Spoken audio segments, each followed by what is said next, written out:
Saudara-saudara, kita terus membicarakan Mesias. Kita masuk ke dalam pentafsiran Mazmur yang bersifat mesianis. Yesus Kristus, siapakah dia? Yesus Kristus adalah laskar, adalah jenderal yang ditetapkan oleh Allah untuk menjadi pemimpin umat manusia, memerangi kejahatan, mengalahkan setan, dan menjadi juru selamat, kapten keselamatan, membawa kita masuk ke dalam anugerah kerajaan Allah. Di dalam Ibrani, buku mengatakan yang pimpin kita, kapten keselamatan, Yesus Kristus. Saudara-saudara, dari pasal kedua kita sudah melihat secara tidak jelas ada musuh Tuhan Allah yang sedang berkomplotan, yang sedang bersama-sama dengan semua raja-raja, pemimpin dunia untuk bersatu melawan yang di surga. Jadi dunia ada kekuatan yang melawan kekuatan dari surga, dan Allah melihat dari surga dengan tertawaan yang mengatakan, engkau mau melawan saya akan menjadikan engkau dikalahkan oleh utusan aku.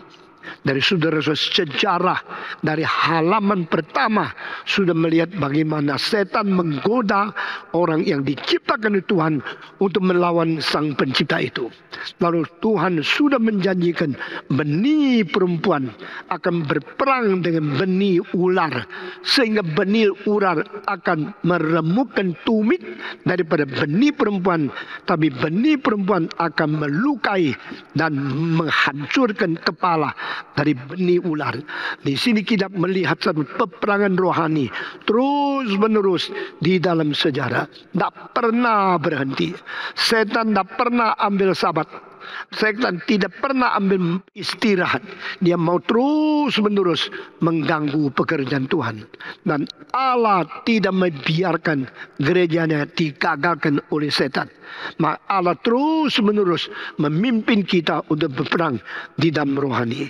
Kiranya Tuhan memberkati kita, menjadikan kita orang yang memihak Tuhan, yang taat kepada kebenaran, dan betul-betul berani, tekun berperang untuk kemenangan hal yang baik daripada Tuhan. Mari kita kembali membaca Mazmur ke-24. Kitab Mazmur pasal ke-24. Saya membaca sekali lagi ayat 1 sampai 6 dan ayat 7 sampai 10. Semua membaca. Mazmur 24. Tuhanlah yang punya bumi serta segala isinya, dan dunia serta yang diam di dalamnya. Ayat 2. Sebab dialah yang mendasarkannya di atas lautan dan menakluknya di atas sungai-sungai. Siapakah yang boleh naik ke atas gunung Tuhan? Siapa yang beroleh berdiri di tempatnya yang kudus? Ayat 4. Orang yang bersih tangannya dan murni hatinya, yang tidak menyerahkan dirinya kepada penipuan dan yang tidak bersumpah palsu, dialah yang akan menerima berkat dari Tuhan dan keadilan dari Allah yang menyelamatkan dia. Itulah angkatan orang-orang yang menanyakan dia, yang mencari wajah-Mu, ya Allah Yakub. Ayat 7 sampai 10, semua membaca bersama-sama. Angkatlah kepalamu, hai pintu-pintu gerbang, dan terangkatlah kamu, hai pintu-pintu yang berabad-abad, supaya masuk Raja kemuliaan. Siapakah itu Raja kemuliaan? Tuhan Jaya yang perkasa, Tuhan perkasa dalam peperangan. Angkatlah kepalamu, hai pintu-pintu gerbang, dan terangkatlah kamu, hai pintu-pintu yang berabad-abad, supaya masuk Raja kemuliaan. Siapakah dia? Itu Raja kemuliaan, Tuhan semesta alam. Dialah Raja kemuliaan.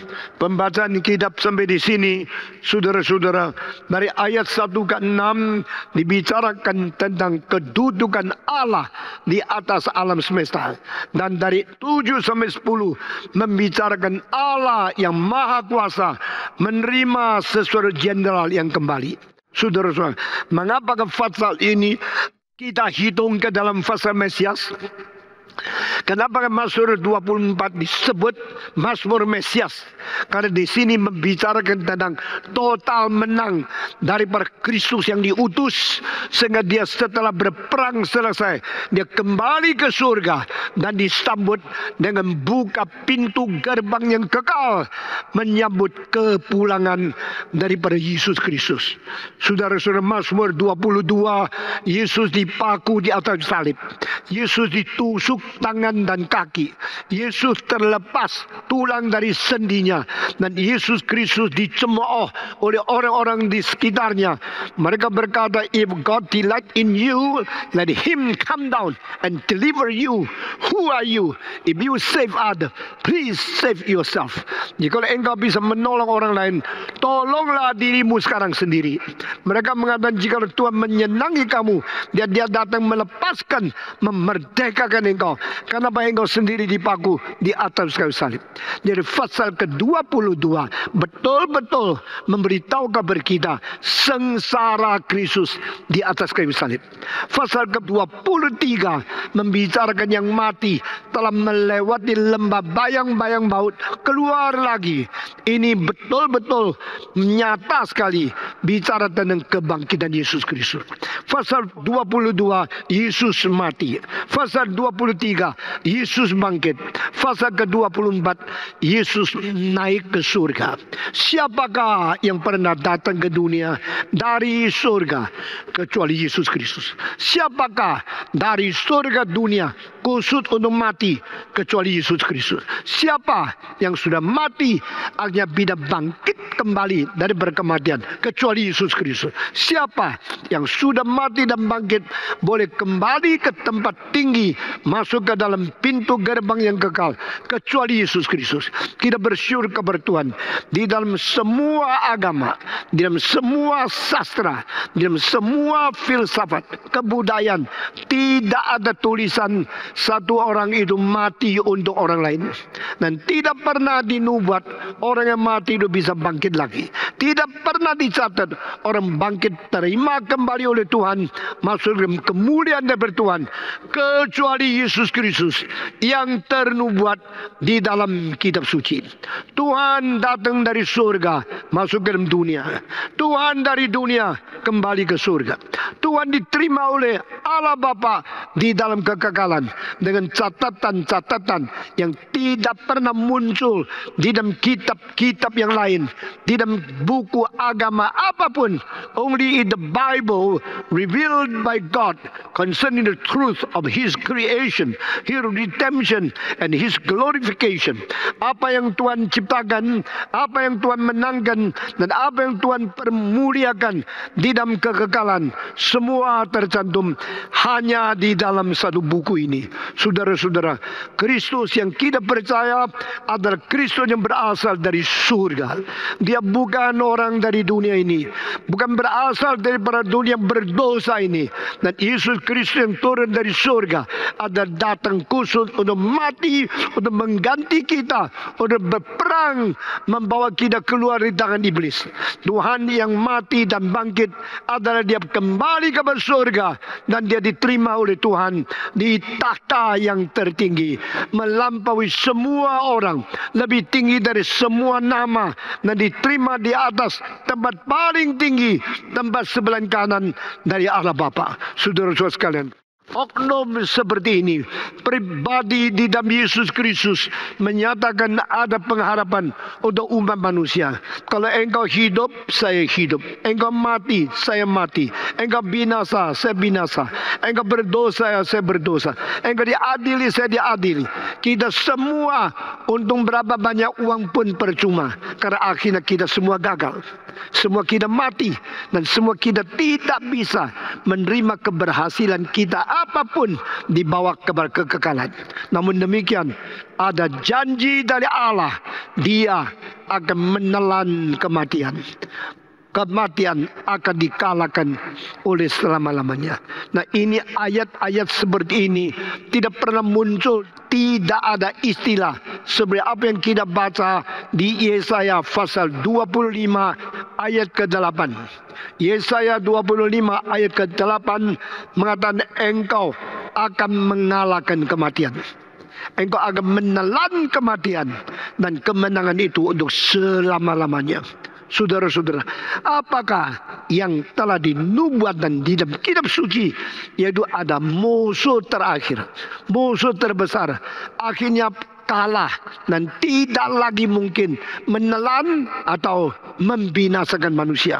Saudara-saudara, entah engkau berapa kaya, berapa mulia, berapa berkuasa, berapa banyak nikmatmu, akhirnya orang paling kaya, paling berkuasa, paling nikmat, paling berjaya di dunia harus berhenti napas terakhir. Sesuai itu dia mati. No matter how great is your power, how big is your glory, how rich is your property, finally you should give away all this and you die when you give the final breathing. Pada engkau bernapas kali terakhir selesai, engkau mati. Seorang ratu Inggris namanya Queen Victoria, sebelum dia meninggal dunia, dia mengatakan 3 kalimat. Semua orang cepat-cepat dengar dengan turunkan telinga apa yang dikatakan. Dia mengatakan, how great is my glory, how big is my power, but kalimat terakhir, how short is my life. Lalu dia meninggal dunia. 3 kalimat terakhir dari Queen Victoria. Alangkah besarnya kuasaku, alangkah mulianya kemuliaan kerajaanku, tetapi alangkah pendeknya hidupku. Lalu dia meninggal dunia. Heran sekali, Inggris berabad-abad selalu menghasilkan ratu yang besar sekali. Ada juga ratu yang kurang baik, tapi di presentasinya kecil sekali. Saudara-saudara, Ratu Victoria besar sekali, Ratu Anna besar sekali, Ratu Elizabeth pertama besar sekali, Ratu Elizabeth kedua juga luar biasa. Elizabeth kedua pada waktu papanya King George V meninggal dunia, dia baru umur 25, langsung diangkat naik tahta tahun 1952 sampai sekarang sudah lebih daripada 60 tahun. Selama 63 tahun dia menjadi ratu yang memecahkan rekor. Umurnya sama tempat di atas tahtanya paling panjang. Saudara-saudara, di Tiongkok raja yang paling panjang itu adalah Raja Kangxi, 62 tahun menjadi kaisar. Lalu anaknya cuma 13 tahun sudah dibunuh Anasinasi. Cucunya waktu umur 60 tahun dia sendiri mundur. Namanya Qianlong. Dia mengatakan saya tidak layak melampaui saya punya engkong. Dia menjadi raja 62 tahun. Saya kira 60 tahun saya mundur. Setelah dia mundur, dia menjadi raja di belakang layar 4 tahun lagi. Pada waktu itu dia angkat anaknya namanya Kaisar Jiaqing untuk meneruskan. 4 tahun kemudian dia meninggal. Jiaqing baru terus menjadi kaisar yang asli kuasa sah untuk memerintah lagi. Tapi kekuatan sudah jauh kalah daripada dia. Nah, 2 raja kaisar ini, satu Kangxi 62 tahun, satu Qianlong 60 tahun, sama Yongzheng di tengahnya 13 tahun. Selama ini hampir 150 tahun. Itu masa paling jaya Tiongkok di dalam sejarah. Waktu Qianlong tua, wilayah Tiongkok sudah sampai di Mongolia, sampai di Tibet, sampai di Manchuria, sampai di Hainantau, sampai berada di Taiwan. Negara yang begitu besar wilayahnya, lebih besar dalam zaman Qin Shi Huang, the first emperor 2206 tahun yang lalu. Lebih besar daripada zaman Mongolian yang pendidip dan menjadi utara, tapi tidak sampai ke selatan. Saudara-saudara, Qing dinasti memperkembangkan Tiongkok sampai begitu berjaya, hanya mempunyai raja yang 62 tahun yang paling panjang. Nah, saudara-saudara sekalian, pada waktu raja berada di takhta, tidak ada orang bisa sembarang menggoncangkan dia. Dan Alkitab berkata berita yang betul-betul berada di atas tahta adalah Tuhan Allah. Dan dari permulaan pasal ini, Tuhanlah pemilik bumi dan semua orang yang berada di dalamnya. Bumi dan semua rakyat dan semua orang yang berada di dalam bumi ini milik Tuhan Allah. No one is bigger, higher, more powerful than God. He's one who owns everything. Dan di dalam pasal ini penyusunan itu begitu jelas mengatakan ada laut, di atas laut ada bumi, di atas bumi adalah manusia, dan di atas manusia adalah Tuhan. Saudara-saudara, kita kalau melihat cara kitab menyusun semua klasifikasi, engkau akan mendapatkan bijaksana lebih tinggi dari siapapun. Di dalam ceramah saya, kuasa Allah, kuasa pemerintah, dan kuasa rakyat. Three powers: the power of God, the power of man, and the power of politics. Biasanya kita mengatakan Allah di atas, raja di bawah, rakyat paling bawah. Tapi di dalam ceramah saya mengatakan tidak. Allah di atas, rakyat di tengah, dan pemerintah di bawah. Pikiran ini pikiran demokrasi. Pikiran ini karena saya percaya kalau Allah tidak memberikan kuasa untuk siapapun, tidak ada orang bisa menjadi pemerintah. Pemerintah kuasanya bukan dari diri.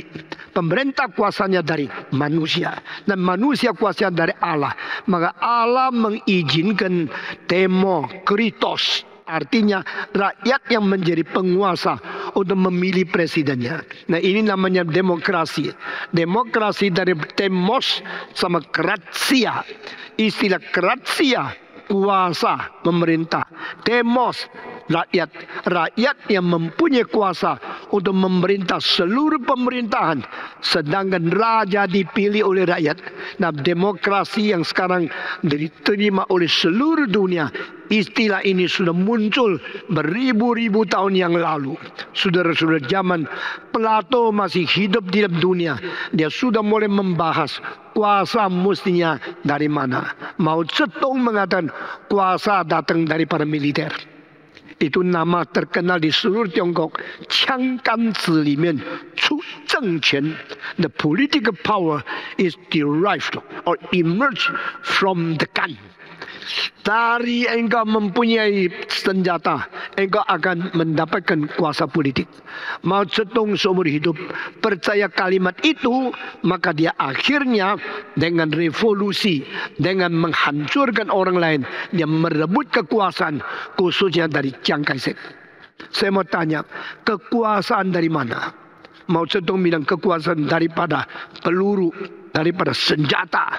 Tuhan mengatakan kekuasaan dari Tuhan Allah. If God is not giving power to any person, no one can have any power to rule, overcome, and to rule over other people. Pada waktu kira-kira 250 tahun yang lalu, sebuah buku ditulis oleh seorang Prancis yang namanya Jean-Jacques Rousseau. Buku nama itu berjudul adalah Social Contract. Maksudnya kontrak daripada masyarakat, kontrak daripada rakyat. Dan ini ditandai oleh semua rakyat. Kalimat pertama, manusia dilahirkan semua sama rata. Tidak ada yang bawa uang, tidak ada bawa harta, tidak bawa kuasa ke dunia. Kita lahir semua telanjang. You have the same human right. Kita dilahirkan dengan tidak ada apa-apa. Lalu kalimat kedua, tetapi di dalam masyarakat kita melihat keadilan tidak ada. Sehingga di mana-mana kita melihat gejala tidak sama rata. Waktu kita dilahirkan semua sama. Tangan kosong, kaki kosong, telanjang keluar dari tubuh dari ibu kita. We are same. We are equal. We are equal right. We are equal nothingness. Kita mempunyai persamaan. Tak ada apa-apa. Tetapi sekarang di masyarakat kita lihat. Ada konglomerat yang pakai uang berpuluh-puluh miliar untuk 1-2 hari main-main. Ada orang yang berapa puluh tahun hidup setiap bulan cuma berapa puluh ribu. Akhirnya mati tak bisa. Kaya tak bisa. Sakit tak bisa menyembuhkan. Mati pun susah. Dunia ketidakadilan dari mana? Lalu Rousseau menulis, karena sistem manusia membuat ketidakadilan sebagai gejala umum di masyarakat. Buku itu diakhiri dengan kalimat kilap seperti ini. Jikalau ada orang mempunyai kuasa mengontrol orang lain, kuasa ini harus dari mana? Harus dari rakyat.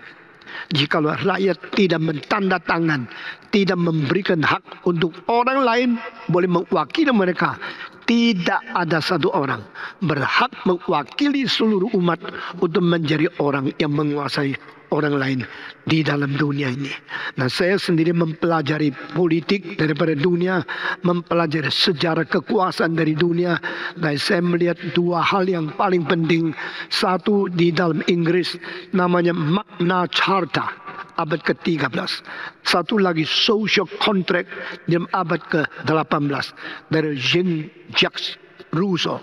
Magna Carta mengatakan raja mempunyai kuasa di atas semua. Raja mempunyai kuasa itu harus diberi batasan. Raja pun tidak boleh seenak sendiri. Kalau satu orang apapun tidak bisa dikontrol.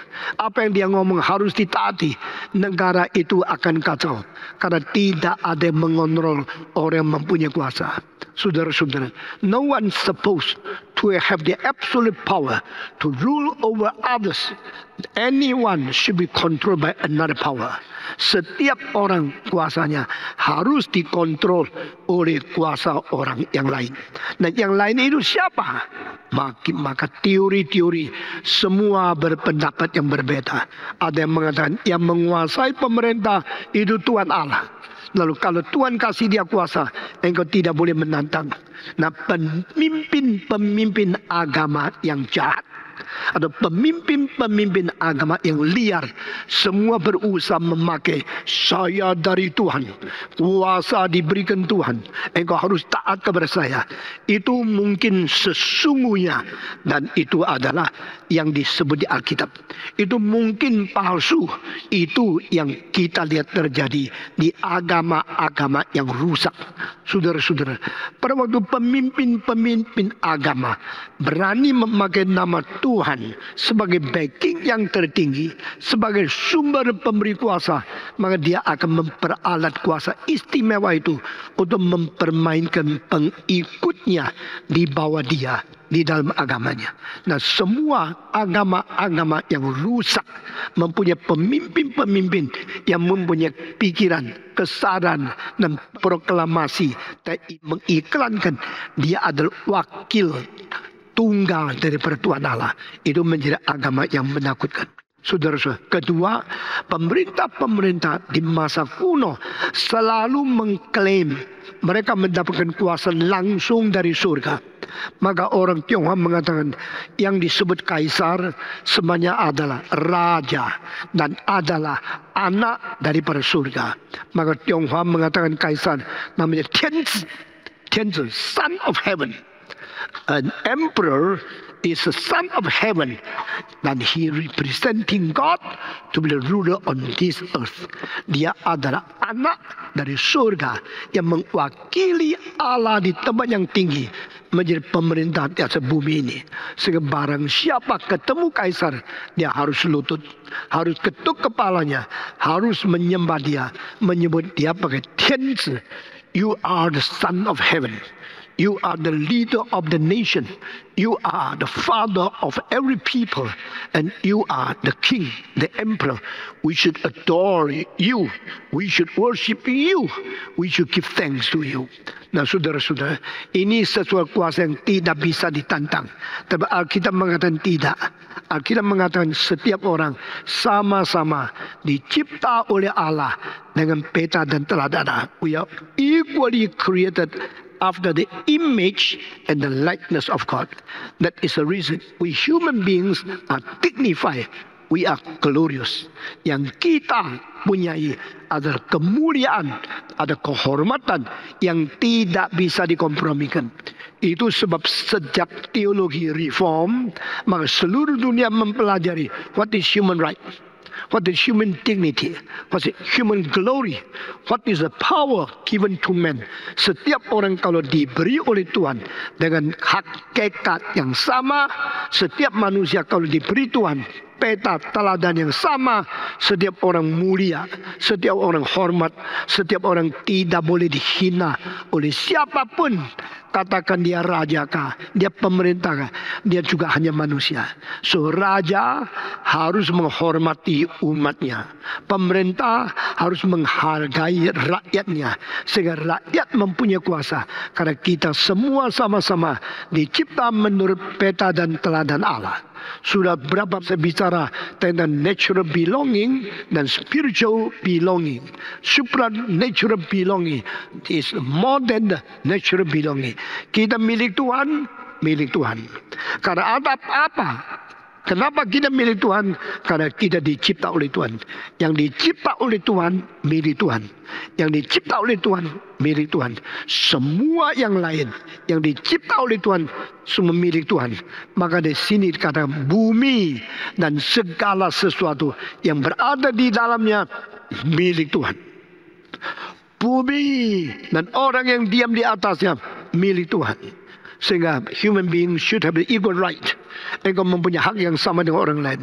Lalu ada yang menguasai kita dua macam. Pemerintah di dunia. Kedua, setan di dunia akhirat. Saudara-saudara, pemerintah di dunia, kenapa bisa menguasai aku? Kenapa boleh jadi presiden? Karena aku memilih.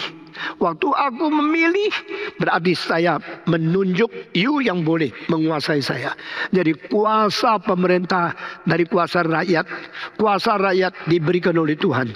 Sehingga di dalam penceramahan saya mengatakan the power of God is higher than the power of people.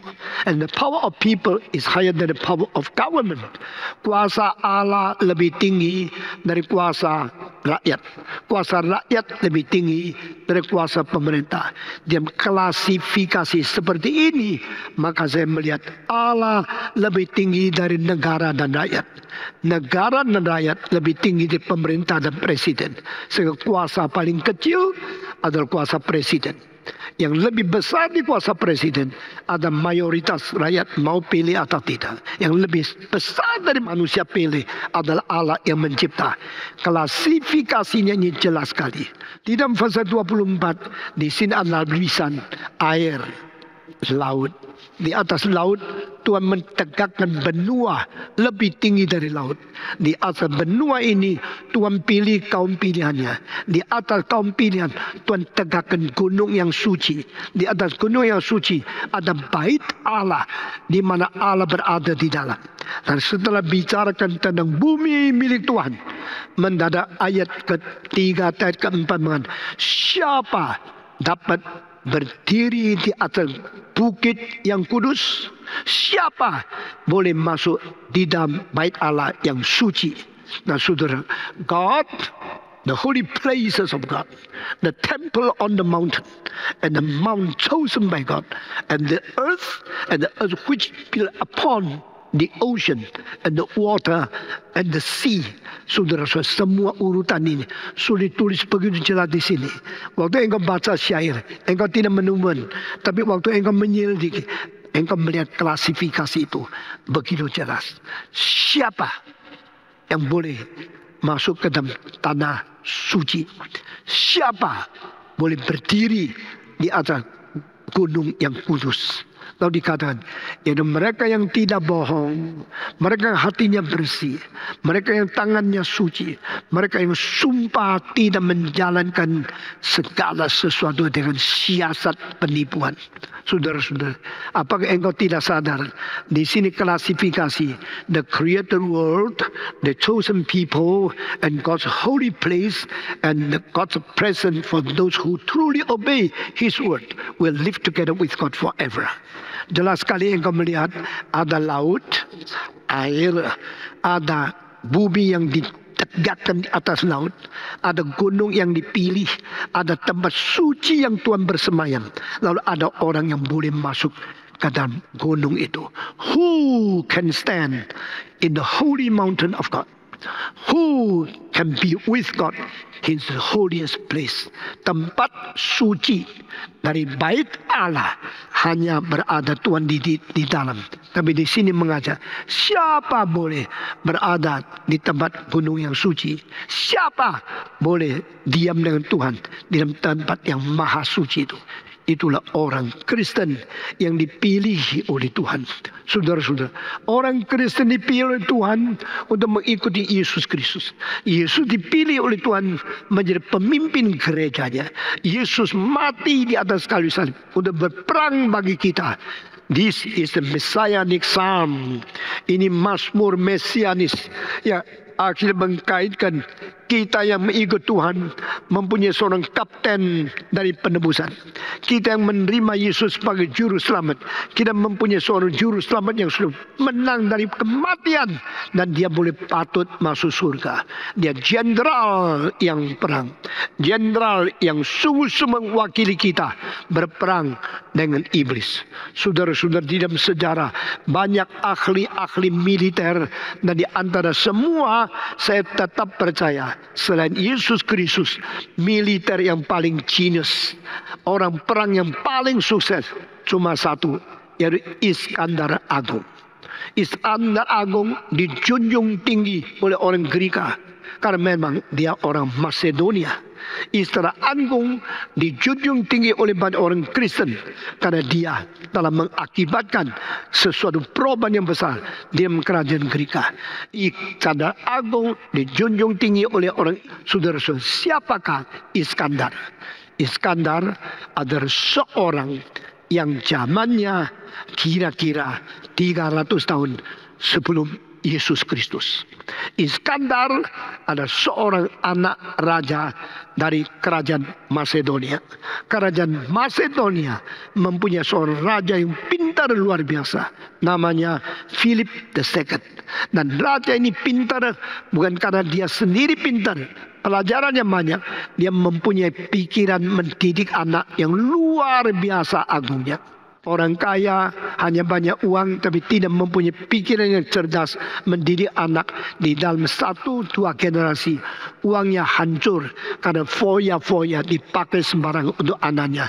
Lalu perdagangannya, kesuksesannya semua akan ditelan oleh kegagalan, kemalasan dari anak-anak yang tidak berpendidikan. Iskandar yang Agung mempunyai seorang ayah yang namanya Philip II. Raja ini mempunyai bijaksana khusus. Dia mengatakan, jikalau saya kaya, anak saya tidak dididik dengan pendidikan yang baik, maka saya akan gagal total.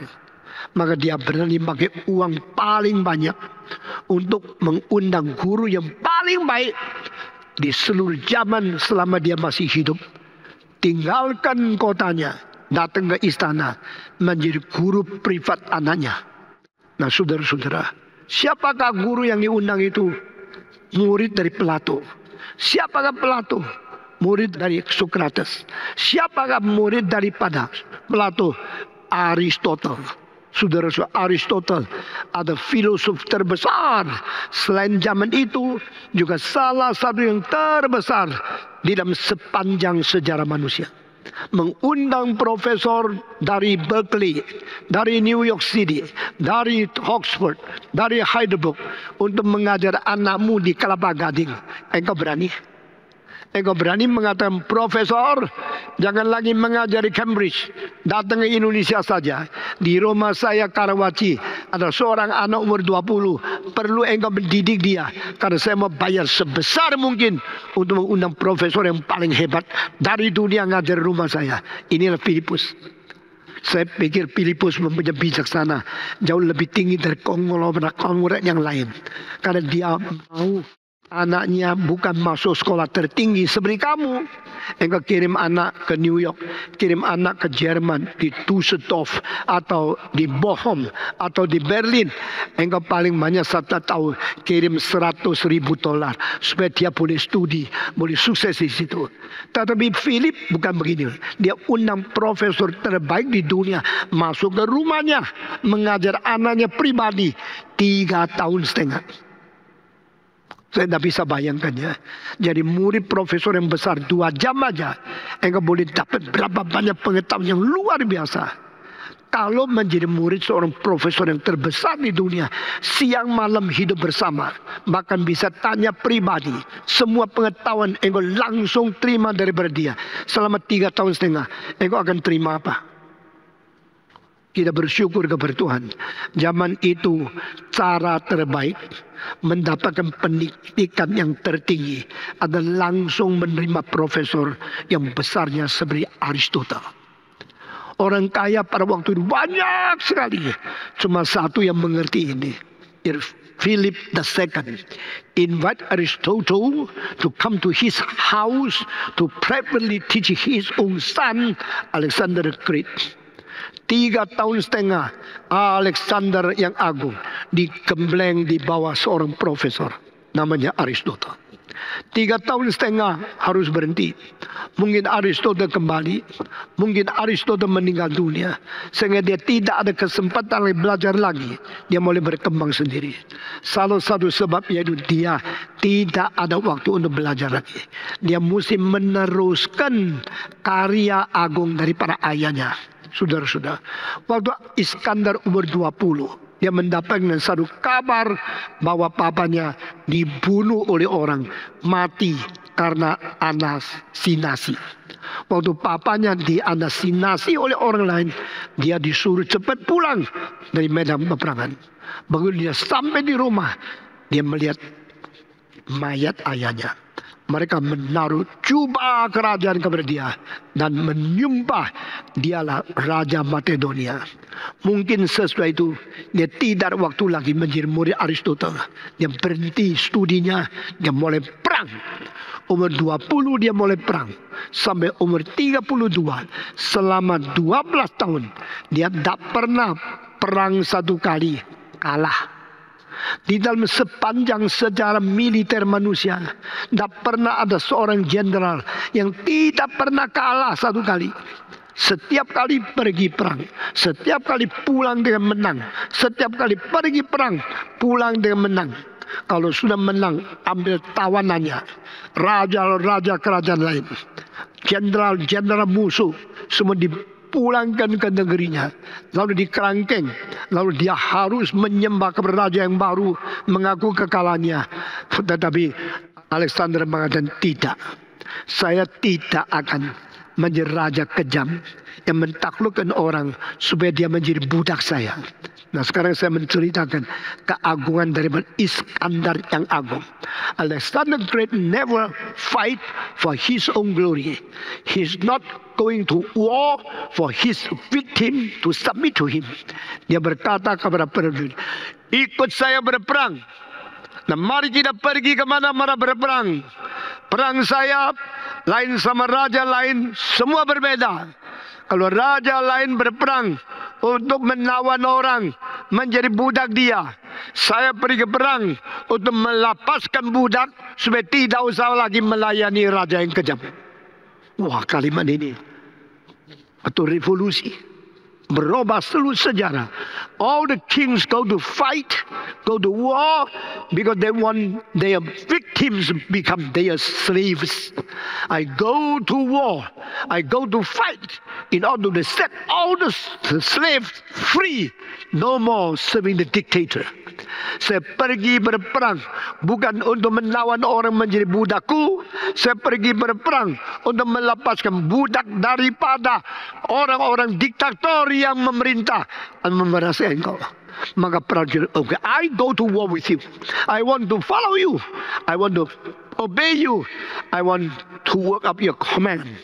Karena engkau seorang raja yang mulia, raja yang berperang, raja yang bukan mau menawan orang menjadi budak, tapi raja yang melepaskan budak daripada perlawanan. Engkau raja yang agung.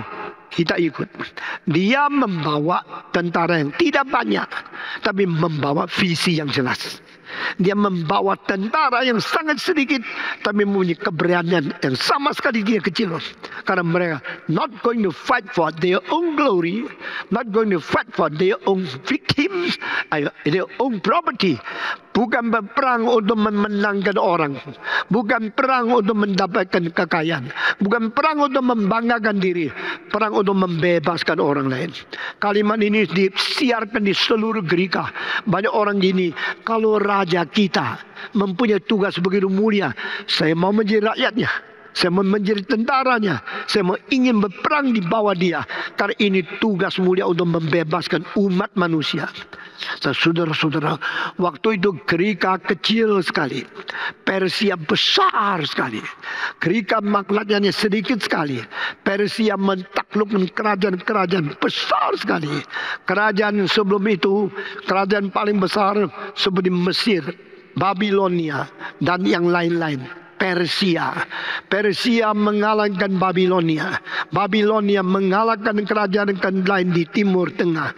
Dan pada waktu itu Persia sudah menjadi the biggest kingdom in the Middle East. Mereka mempunyai istana besarnya 500 kali lebih besar daripada istana daripada Iskandar Agung itu sendiri. Ribuan, puluhan ribu, jutaan pemerintahan, jutaan itu militer berada di bawah pemerintahan dari beraja seperti Persia. Dan istana begitu besar, militer begitu banyak, senjata begitu melimpah, tetapi kekuatan perang sama sekali tidak didukung oleh filsafat yang benar, motivasi yang baik, dan keberanian berdasarkan kedua hal itu.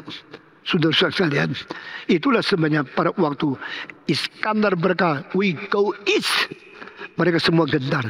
You know east, they have the biggest kingdom in the world, the Persian kingdom. Tahukah di timur itu rajanya terbesar. Kalau kita perang di Gerika, paling banyak satu kota, satu raja. Hancurin kota itu miliki. Itu tidak susah. Tapi yuk berani perang ke timur. Timur itu ada kerajaan Babilonia. Timur itu masih ada kerajaan Assyria daripada Persia. Di timur lagi ada kerajaan India yang sudah beribu-ribu tahun. Lalu Iskandar berkata, I don't be afraid of that. We just go and follow me. Raja hanya umur 20 ini menjadi jenderal menuju ke timur. Rajanya ikut. Dan begitu dia pergi, dia mempunyai beberapa perkataan. We do not go to fight for our property. We are not fighting with our greediness. Kita bukan berperang karena kita rakus. Kita bukan berperang karena kita ingin kaya. Kita berperang untuk membebaskan umat manusia dari raja-raja mereka yang telah diktator, yang telah merampas hak mereka. Mari kita pergi membuat mereka bangsa yang bebas, tidak lagi di bawah diktator. Hore, kita setuju engkau pergi. Orang mempunyai motivasi yang bersih, orang yang mempunyai hati yang sungguh-sungguh jujur untuk orang lain. Dia mempunyai kekuatan batin yang tidak bisa dilawan. Saudara-saudara, jika engkau berdagang, caranya menipu. Caranya adalah engkau pakai segala manipulasi, lalu memakai penipuan. Engkau sambil dagang, sambil hatimu sendiri menghukum kamu, menghakimi engkau. Berdagangmu tidak ada kekuatan apa-apa. Kalau engkau menjadi profesi apa saja hanya untuk mencari uang lebih banyak dari orang lain, engkau profesinya dokter, jiwanya perampok, engkau juga tidak ada sejarah di dalam hatimu. Jika engkau menjadi pendeta, katanya berkhotbah untuk Tuhan, hatinya mau dapatkan uang orang kaya saja, tak mungkin engkau mempunyai kekuasaan menjadi hamba Tuhan. Biar kita koreksi hati, kita membersihkan motivasi, kita mempunyai filsafat kenapa saya hidup. I live in this world for the glory of God. I live in this world for the preaching of the truth. I live in this world for the benefit of others. Jika engkau hidup dengan filsafat yang benar, memuliakan Tuhan, mengontrol sendiri, menjadi pertolongan bagi orang lain, membebaskan jiwa, Tuhan memberikan kekuatan tambahan, memberikan keberanian tambahan, memberikan kepada engkau niat perjuangan tambah, sehingga engkau bisa kemana saja, tidak perlu takut musuh, karena tidak ada perlawan hati nuranimu menegur apa yang kau kerjakan di dalam diri hidupmu sendiri. Kita bersyukur kepada Tuhan, waktu Iskandar pergi perang, menang. Setelah menang, dia berkata, tidak usah jadi budakku, tidak usah ikut aku, engkau bebas. Lalu saya harap engkau hidup bebas di bawah pemerintahan yang beres. Jika pemerintahan yang memimpin engkau ada pengontrol dari sifat diktator, ada pemerasan dari seorang jahat yang berliar kehendak, saya akan bawa tentaraku kembali, perang lagi dengan mereka dan membebaskan engkau. Maka semua orang yang sudah mengalami peperangan dari Iskandar mendapatkan kebebasan. Semua orang sudah mendapatkan kebebasan. Mereka makin kagum, makin menghormati Iskandar. Dengan demikian, tanah yang diraih oleh Iskandar bertambah-tambah terus. Rakyat-rakyat yang di bawah dia bersuka cita terus. Sampai pada satu hari, dia datang berperang dengan kerajaan paling besar dalam sejarah manusia, yaitu tentara Persia. Nah, saudara-saudara, tentara Persia yang GR menganggap kerajaan terbesar di dunia tak mungkin dihancurkan. Tentaranya ada umpama 500.000. Sedang tentara daripada Iskandar yang Agung tidak sampai 50.000. Lebih besar 10 kali, 20 kali tentara musuh yang begitu kuat. Bagaimana bisa perang dengan dia? Perang dengan mereka dengan satu pikiran. I come not to fight for myself. I come not to war for my own profit. Not for my greedy heart. I come to set you free. Dengan saya datang perang melampaui kuasa Tuhanmu dan membebaskan engkau dari belenggu itu. Kekuatan mereka tambah terus. Sehingga akhirnya yang 500.000 tentara semua larikan diri daripada Iskandar yang cuma puluhan ribu di bawah dia. Semua bersenjata kuat, tapi tidak guna karena bersenjata, tidak ada niat perjuangan. Saudara, Tuhan bisa memakai Daud yang tidak ada senjata, hanya beberapa butir batu saja, dan dengan tepil sesuatu di tangannya dia menghancurkan Goliat yang pakaiannya begitu berat, yang pisaunya begitu tajam. Tuhan mengatakan, kau kalahlah, karena Daud yang masih muda, yang takut kepada aku, saya izinkan dia yang menang saja. Saudara-saudara, semua catatan Alkitab mengandung kebenaran yang begitu agung. Kita harus mengerti. Satu waktu Raja Persia ketemu dengan Iskandar di dalam satu lapangan yang besar sekali. Waktu peperangan itu mulai, maka Iskandar dengan jujur mengatakan, aku harus mengalahkan dia, jatuhkan dia, hancurkan militernya supaya mereka takut dan lari. Akhirnya betul-betul Tuhan memberkati Iskandar. Iskandar menang dan Persia itu ketakutan karena jiwanya tidak beres. Motivasinya ada membelenggu orang lain, sehingga kekuatan peperangan itu lemah sekali. Dan akhirnya yang menang bagian Iskandar. Setelah menang mereka terus maju. Akhirnya Raja Persia meninggalkan nyonyanya, meninggalkan anak perempuannya, meninggalkan ibunya, naik kuda, larikan diri, pergi ke tempat sehingga tidak ditangkap. Setelah pergi tempat yang mau ikut-ikut, yang tidak mau ikut tetap di tempat yang sama, dia menjadi raja yang sangat tersendiri. Lalu istrinya di mana? Dikalahkan dan ditawan oleh Iskandar. Ratu dari musuh diambil oleh dia. Anak perempuan yang cantik diambil oleh dia. Mama yang tua semua diambil. Karena mereka perempuan dah kebulu melarikan diri. Tapi Raja Persia mempunyai kuda lari diri. Raja itu katanya cinta istri. Waktu istri di dalam kebahayan ditinggalkan. Karena dia ketakutan dia dibunuh. Istri ditinggalkan, mamanya dibiarkan, anaknya ditawan. Dia seorang diri lari. Nah, takutlah, dia raja, dia kaya. Mau dapat cewek yang cantik lagi, gampang kok. Dia tak takut kalau tidak ada istri. Mama bagaimana? Ya serahkan sana, memang perang, nasibnya mau apa? Dia tak pernah pikir kalau dia yang kalah. Dia tak pernah pikir mamanya tawan, istri diambil orang, anak juga diambil oleh musuh. Sudah dia pergi. Lalu kedua perempuan, mamanya dan istrinya raja sekarang dengan gemetar berdiri di hadapan Iskandar. Mereka langsung berlutut minta ampun, anakku terlalu kurang ajar, berani melawan engkau sehingga akhirnya kalah, kami berada di tanganmu.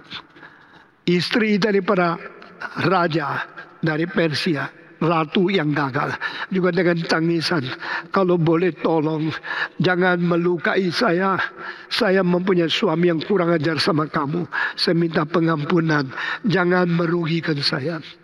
Saudara-saudara, Iskandar tidak memperkosa ratu musuhnya. Dia tidak mempermalukan ibu daripada musuhnya. Dia berkata kepada bawahan, perempuan-perempuan ini mempunyai anak yang kurang ajar, mempunyai suami yang biadab.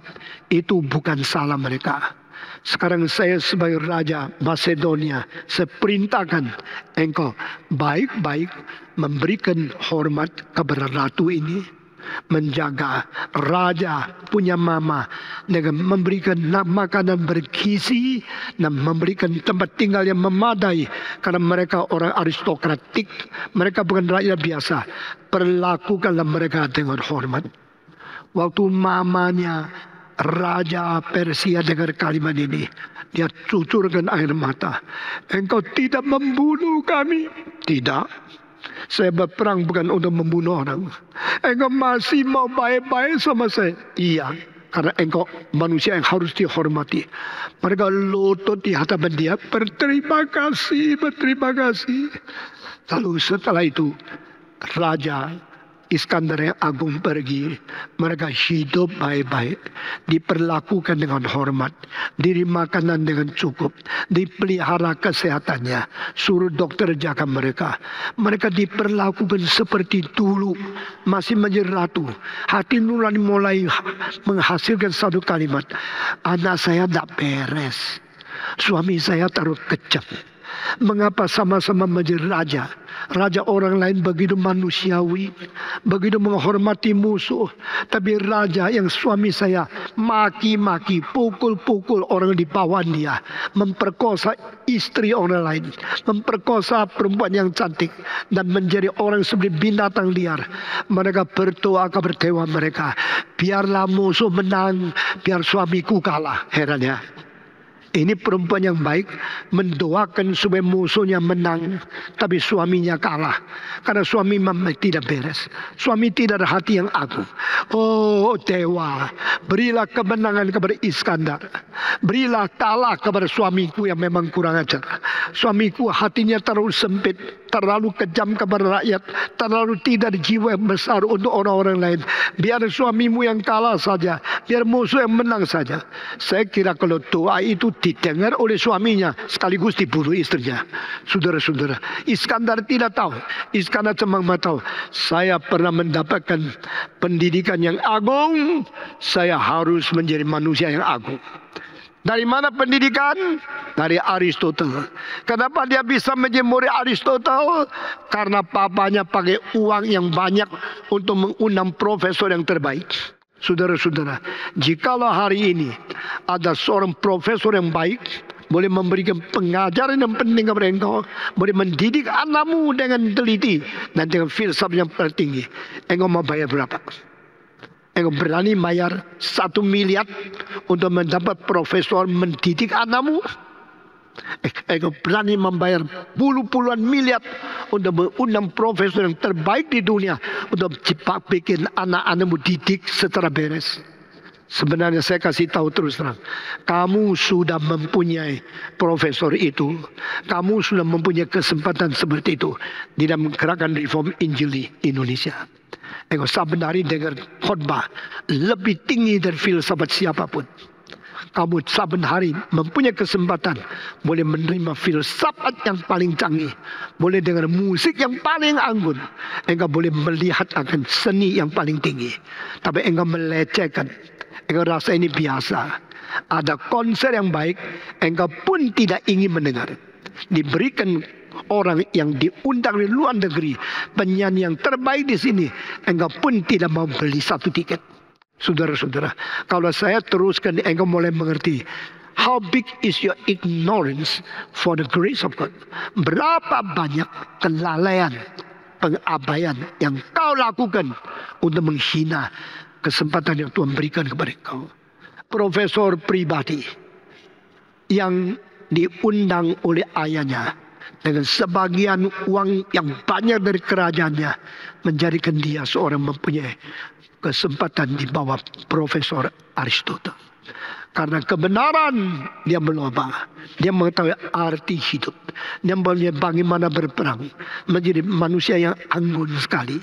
Saudara-saudara, akhirnya Aristotle telah memperkembangkan filsafatnya untuk membuat kebudayaan Greka menjadi nomor satu di dunia. Pada waktu murid seperti Iskandar Agung pergi ke Persia, dia membawa pengaruh Greka kepada Persia, pengaruh Greka kepada Babilonia, pengaruh Greka kepada Assyria, pengaruh Greka kepada Mesir. Sehingga karena murid Aristotle yang satu-satunya ini, seluruh dunia berkembang, berubah. Saudara-saudara, jikalau engkau punya murid, mempunyai anak yang sekolahnya tinggi dan benar, dan dunia tidak dipengaruhi oleh keluargamu, engkau salah. Saya mempunyai anak, saya harap anak saya dididik dengan baik, lalu anak saya bisa merubah dunia. Saya sudah mendidik anak saya 4 dapat pendidikan yang tertinggi, dan mereka bukan untuk cari uang, untuk mau menjadi hamba Tuhan, melayani Tuhan. Saya mengerti apa artinya mendidik anak. Bukan hanya pengetahuan saja. Mendidik dia dalam iman. Didik dalam moral. Jikalau anakmu sudah dapat gelar PhD dalam luar negeri, kamu mau dia kerja di gereja, kamu mau tidak? Saudara-saudara, you sudah dengar khotbah saya. Dan khotbah saya bukan hanya pengetahuan seperti pendeta yang lain. Memberi engkau mengerti kitab suci selesai.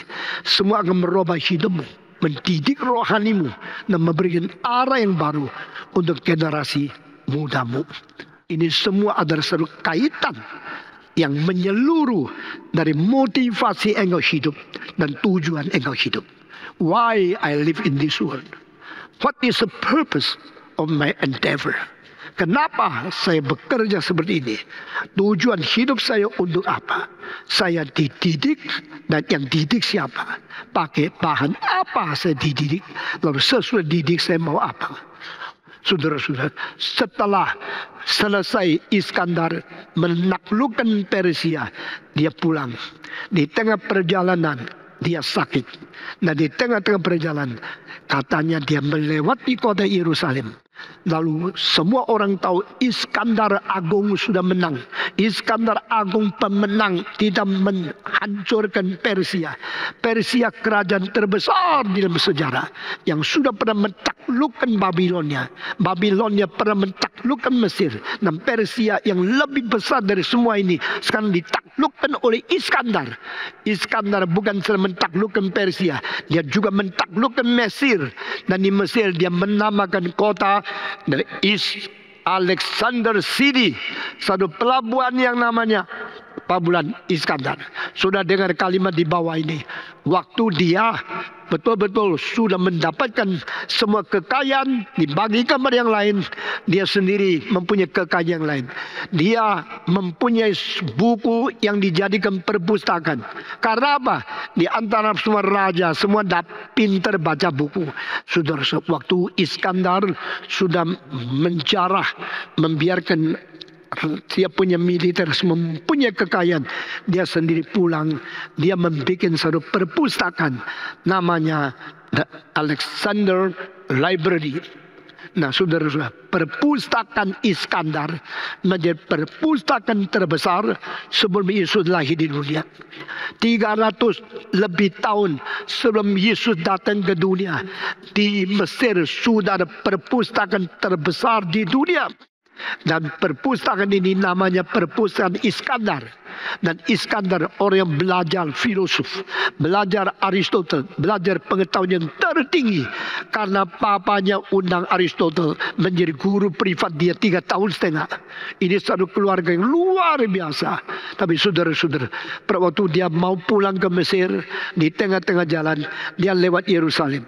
Dengar baik-baik, di Yerusalem tradisi mengatakan, seorang rabi berkata, "Are you the Alexander the Great?" "Yes." "May I tell you something to advise you?" "Yes."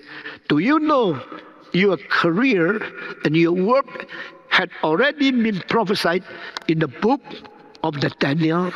Tahu tidak, karyamu, pelayananmu, kemenanganmu semua sudah dinubuatkan dalam buku orang Yahudi, kitab Daniel. "No, I don't know." "Sit down please." Lalu disuruh duduk. Waktu disuruh duduk, mereka membuka kitab Daniel. Dan dalam kitab Daniel mengatakan ada satu kambing yang galak sekali, yang ke kanan, ke kiri, dia ke timur, ke barat, ke selatan, perang terus menang. Mereka mengatakan, "That goat is you." Kambing itu adalah engkau. Tapi engkau jangan kira engkau menang di mana-mana. Baca terus. Waktu dia baca, kelihatan satu ayat. When it is so victorious, pada waktu dia sedang berjaya, mendadak tanduknya patah.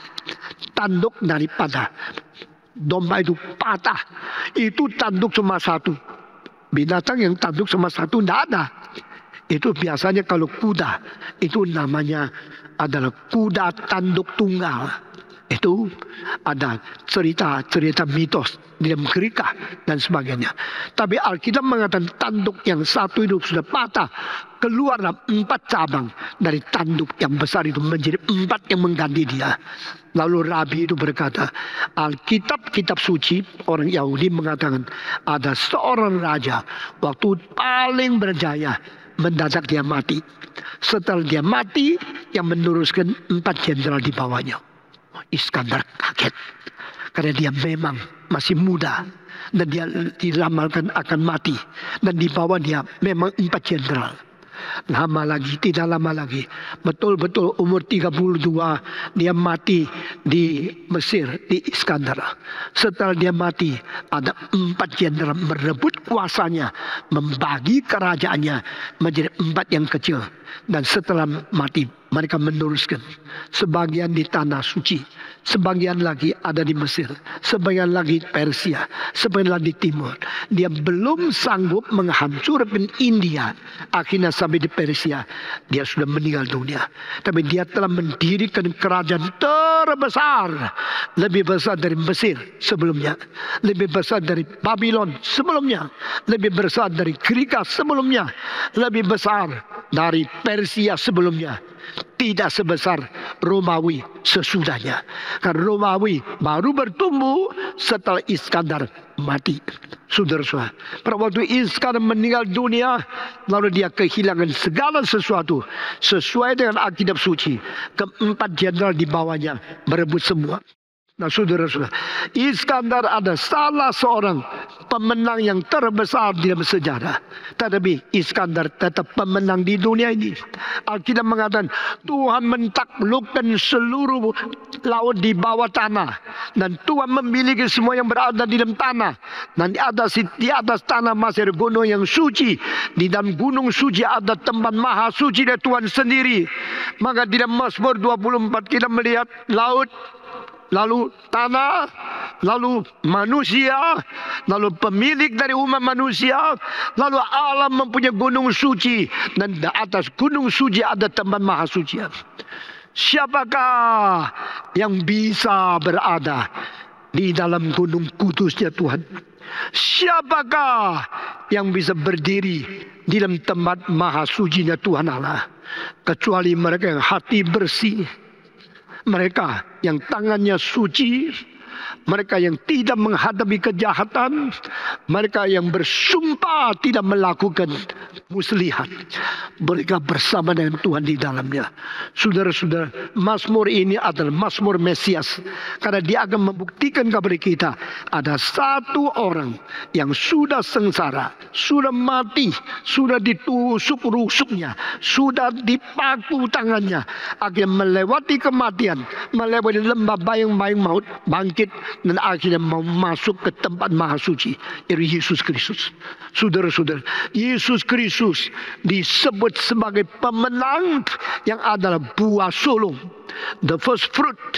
Istilah the first fruit dipakai adalah buah sulung yang satu-satunya. Bukan first portion of fruits. Bukan buah kelompok pertama. Tapi buah satu-satu yang pertama kali menjadi buah. Artinya apa? Ini jaminan untuk buah-buah yang akan datang. Saudara, perhatikan kalimat di bawah. Waktu engkau seumur hidup pertama kali kerja, dan sudah kerja mendapatkan upah, itu pertama kali engkau mendapat gaji. Saudara harus hati-hati bagaimana pakai uang itu. Waktu engkau pertama kali subur, menjadi dewasa, mengetahui perempuan, pertama kali engkau setubuh dengan perempuan yang mana? Dengan istrimu atau dengan pelacur? Buah pertama harus dikuduskan. Pertama kali harus untuk Tuhan. Alkitab mengatakan buah pertama dari pohonmu itu bukan milikmu, itu milik aku. Biar orang Kristen mengikuti semua pelajaran dari Alkitab. The first type of salary belongs to God. The first sexual experience for God. The first job for the Lord. Semua yang pertama utama diutamakan untuk Tuhan. Lalu seumur hidup engkau akan diberkati oleh Tuhan. Yesus Kristus bangkit pula dari antara orang mati. Itu disebut buah sulung dari antara semua yang bangkit daripada kematian. The resurrection of Christ led him to be the first fruit of all that are resurrected. Semua yang dibangunkan oleh Tuhan melalui Kristus yang mati dan bangkit, kita mendapatkan buah yang sulung.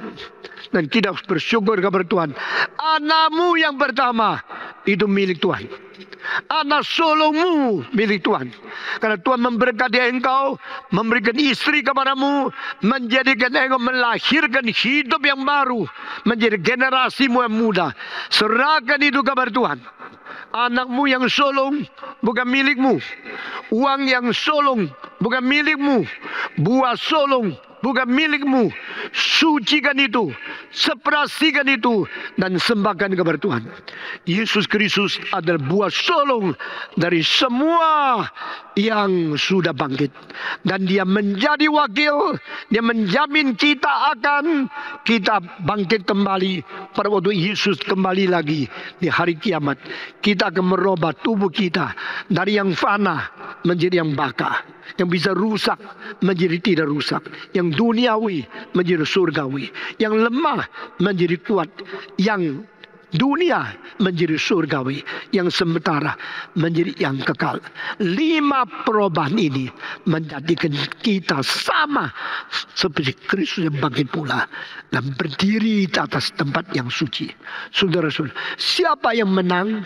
Yesus Kristus. Siapa yang boleh kembali ke surga? Yesus Kristus. Sama seperti Iskandar, menang, tapi akhirnya dia mati lagi. Sama seperti kaisar-kaisar dunia mendapatkan kemenangan, tapi akhirnya dia musnah lagi. Hanya Yesus Kristus yang menang, tidak kembali lagi. Maka disiapkan masuk dalam tempat yang paling suci. Di dalam tempat maha suci ada gunung yang maha suci. The only mount sanctified, chosen by God for his temple, is Mount Zion. The only mount which is chosen to be build his holy temple is a holy temple in Jerusalem, the only mount which is chosen to put the ark of the holiness and the promise of God is in the holy mountain. Saudara-saudara, satu-satunya bukit yang dipilih menjadi bukit di mana bait Allah yang suci berada di dalamnya adalah Bukit Zaitun. Di mana bukit yang ada, tempat di mana maha suci Tuhan dirikan di situ adalah bait Allah. Di mana bait Allah ada tempat maha suci, ada tempat yang dipilih. Di dalamnya ada peti perjanjian dari Tuhan. Dan peti perjanjian diadakan di dalam tempat di mana Tuhan beserta dengan orang-orang yang mengikuti maksudnya, yang diselamatkan dari kekal sampai kekal. Saudara-saudara, saya akan selesaikan khotbah ini. Kenapa pasal 24 penting? Karena di sini bukan saja laut, bukan saja bumi, ada gunung, ada tempat maha suci di mana Tuhan berkata ada orang yang boleh masuk ke situ dan ada hidup dengan Tuhan di situ. We live together with God in the holiest of the holy mountain of God. Karena engkau dipilih dan Yesus Kristus yang menjadi buah sulung yang pertama masuk ke situ. Sesudah engkau mengerti ayat 1 sampai 6, lalu engkau tidak susah mengerti ayat 7 sampai 8.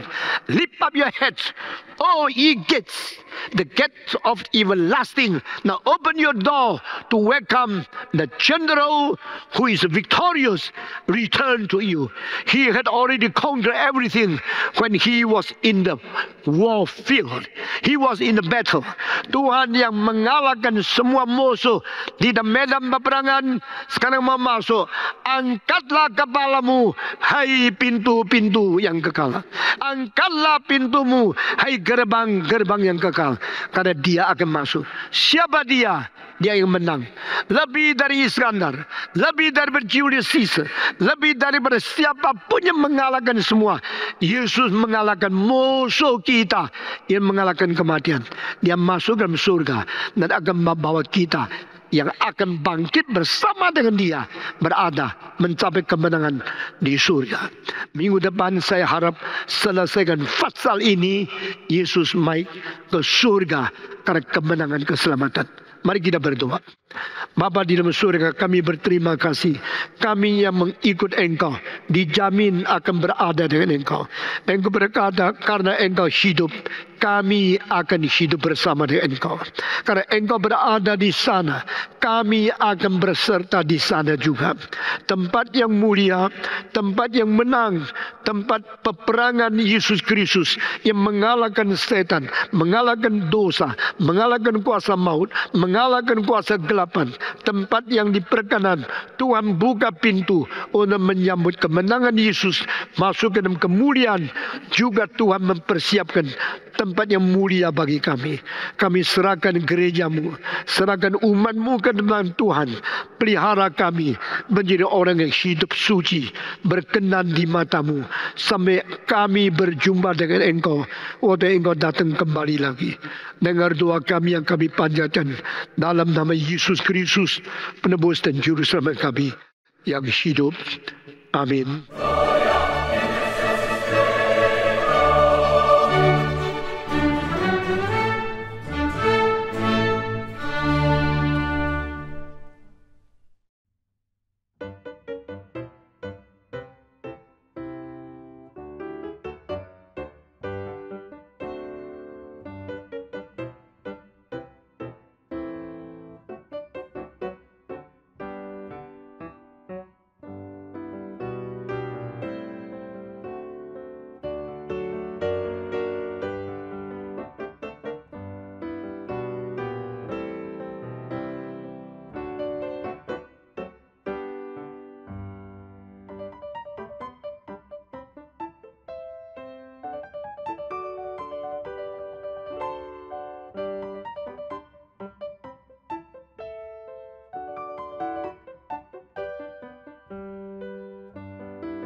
Tuhan.